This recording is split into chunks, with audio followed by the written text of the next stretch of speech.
Syedaralun, warga Waido, Kecamatan Pekanbaru Pidi menggelar kenduri toblang Tengku Syekh Abdus Salam bin Syekh Burhanuddin atau lebih kerap disapa Tengku Cik di Pasi pada Senin 6 Maret 2023 di Kampung Waido Kumba.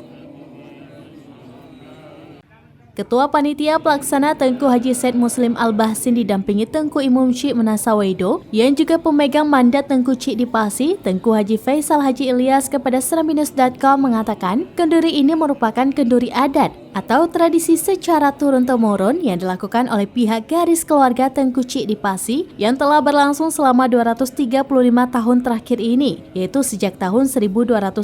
Hijriah hingga sekarang.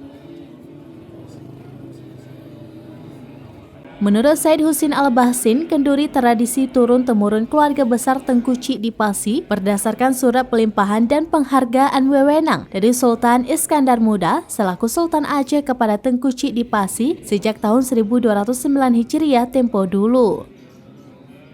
Karenanya, kenduri tersebut secara berkesinambungan dilakukan dengan menyembelih 1 ekor kerbau bintang ukuran besar untuk selanjutnya dapat diundang warga menikmati kenduri masa tersebut. Sementara Tengku Imam Syekh Menasa Waido yang juga pemegang mandat Tengku Cik di Pasi, Tengku Haji Faisal Haji Ilyas mengatakan sebelum dihelat kenduri, pihak keluarga menggelar pengajian Al-Quran serembuk pada Minggu 5 Maret 2023 malam, serta para kaum ibu-ibu memasak ibu atau bubur 4 kuali besar pada Minggu pagi untuk mengambil sempena keberkahan yang dibagikan kepada ribuan warga.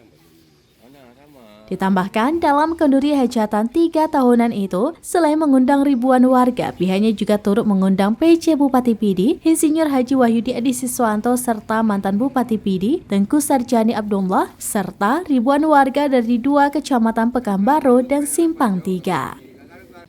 Dari Pidi, Idris Ismail, Seramnews.com.